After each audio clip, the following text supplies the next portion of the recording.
Hello guys, good morning. আজি আমি সাধাৰণ জ্ঞানৰ বিজ্ঞান পাঠটো আলোচনা কৰিম। সাধাৰণ জ্ঞানৰ যিটো বায়'লজি আছে, জীৱবিজ্ঞানৰ, সেইটো আৰু মিক্স কৰি সাধাৰণ জ্ঞানৰ যিবোৰ কুৱেশ্যন ইম্পৰ্টেণ্ট বুলি ভাবোঁ, অহা ডাইৰেক্টৰ অফ হেল্থ ছাৰ্ভিচ বা 26,000 যিটো আছাম ডাইৰেক্ট ৰিক্ৰুইটমেণ্ট দিছে, সেইটোৰ বাবে অতিকৈ গুৰুত্বপূৰ্ণ হোৱাকৈ এইবোৰ কুৱেশ্যন আহক আলোচনা কৰোঁ। ঠিক আছে, প্ৰথমতে চাওক, তলত দিয়া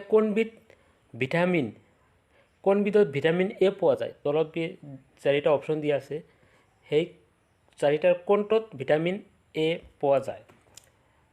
অপশ্যনবিলাক হ'ল মৌ, গাজৰ, আপেল, কমলা। এতে শুদ্ধ উত্তৰটো হ'ব অপশ্যন বি, গাজৰত প্ৰচুৰ পৰিমাণে ভিটামিন এ পোৱা যায়। ঠিক আছে, নেক্সটত প্ৰাপ্তবয়স্ক পুৰুষ এজনৰ তেজৰ হিমোগ্লোবিন স্বাভাৱিক মান কিমান? এটা প্ৰাপ্তবয়স্ক পুৰুষ যে থাকে, পুৰুষৰ তেজত যিটো হিমোগ্লোবিন স্বাভাৱিকতে কিমান মাত্ৰাত থাকে? এইটো শুদ্ধ উত্তৰটো হ'ব অপশ্যন বি, 14 গ্ৰাম বাই ডেচিলিটাৰ, 14 গ্ৰাম বাই ডেচিলিটাৰ। ঠিক আছে, নেক্সটত 3 নম্বৰ কুৱেশ্যনৰ দাম, কিহৰ অভাৱত কুকুৰীকণা ৰোগ হয়?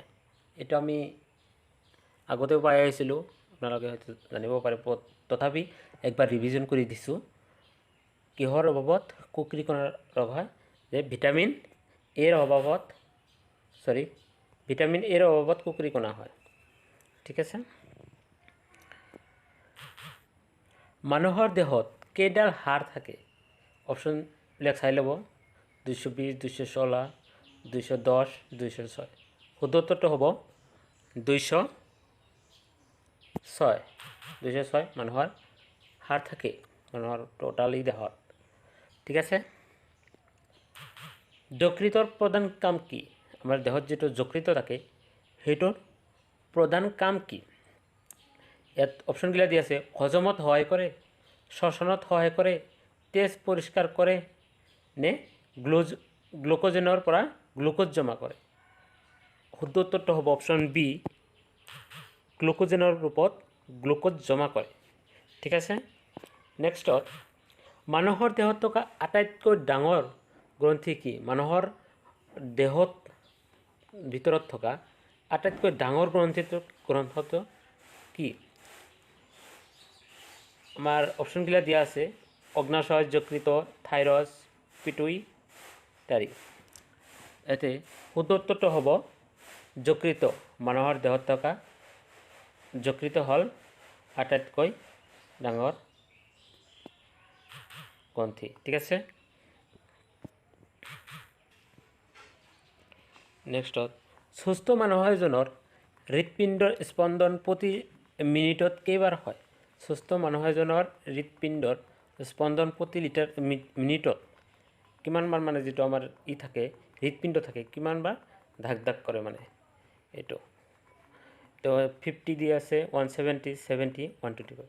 শুদ্ধ উত্তৰটো হ'ব 70, 70 বাৰ মানে স্পন্দন হয়। ঠিক আছে, নেক্সটত কি ৰোগত চিকিৎসাত ডায়ালাইচিছ ব্যৱহাৰ কৰা হয়? ইয়াত অপশ্যনবিলাক দি আছে, হৃদপিণ্ড, যকৃত, বৃক্ক, হাঁওফাঁও। শুদ্ধ উত্তৰটো হ'ব অপশ্যন চি, বৃক্ক ৰোগৰ চিকিৎসাত ডায়ালাইচিছ ব্যৱহাৰ কৰা হয়। ঠিক আছে, নেক্সটত কিহৰ অভাৱত বহুমূত্ৰ ৰোগ হয়? এটা বাৰে বাৰে মূত্ৰ হয়, মানে পেচাব হয়, তো কিহৰ অভাৱত হ'লে এইটো বহুমূত্ৰ ৰোগ হয়? অপশ্যনবিলাক দিয়া আছে, প্ৰ'টিন, ইনচুলিন, ভিটামিন, কেলছিয়াম। শুদ্ধ উত্তৰটো হ'ব অপশ্যন বি, ইনচুলিন। ঠিক আছে, নেক্সটত বংশগতিৰ বাহক কাক বোলে? বংশগতিৰ বাহক কাক বোলে? কোষ, লাইজম, ক্ৰমজম আৰু ভেকুৰ। শুদ্ধ উত্তৰটো হ'ব অপশ্যন চি, বংশগতিৰ বাহক হ'ল ক্ৰমজম। ঠিক আছে, নেক্সটত বেৰি ৰোগত ভগা মানুহৰ এজন কি খালে ভাল হয়? বেৰি ৰোগ হোৱা মানুহ এজনক তলত দিয়া অপশ্যনবিলাকৰ কি খালে ভাল হ'ব? এতিয়া অপশ্যনবিলাক দিয়া আছে, ভালদৰে চাফা নকৰা চাউল, সেউজীয়া শাক পাচলি, ইষ্ট। ছেকেণ্ড নম্বৰ আছে কণীৰ কুচুম, মাছ, সেউজীয়া শাক পাচলি বা নেমু, আম, আঙুৰ। মিঠা, আলু, মাংস, গাখীৰ। শুদ্ধ উত্তৰটো হ'ব অপশ্যন চি, নেমু, আম আৰু আঙুৰ। এইবোৰ খালি বেৰি বেৰি ৰোগত ভগা মানুহ এজনে সুস্থ হ'ব। ঠিক আছে, HIV-ৰ সম্পূৰ্ণ নাম কি? অপশ্যনবিলাক দিয়া আছে, অপশ্যনবিলাক চাই ল'ব। শুদ্ধ উত্তৰটো হ'ব HIV-ৰ সম্পূৰ্ণ নাম হ'ল human immuno deficiency virus. Human immuno deficiency virus. ঠিক আছে, নেক্সটত পলিঅ' চিটা কোনে আৱিষ্কাৰ কৰিছিল? যিটো পলিঅ'ৰ চিটা আছে, কোনে এইটো আমি যিটো পলিঅ' ইউজ কৰোঁ সেইটো কোনে আৱিষ্কাৰ কৰিছিল প্ৰথমে? অপশ্যনবিলাক যি আছে, জনাছ চল্ক, মেংগোলিভ, আলেকজেণ্ডাৰ ফ্লেমিং, হৰগোবিন্দ খৰানা।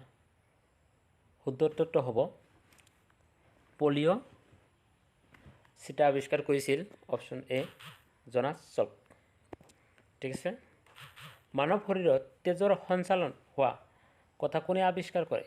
মানৱ শৰীৰত তেজৰ সঞ্চালন হোৱা কথাটো প্ৰথমে কোনে আৱিষ্কাৰ কৰিছিল? অপশ্যনবিলাক চাই ল'ব। শুদ্ধ উত্তৰটো হ'ব অপশ্যন চি, উইলিয়াম হাৰ্ভে।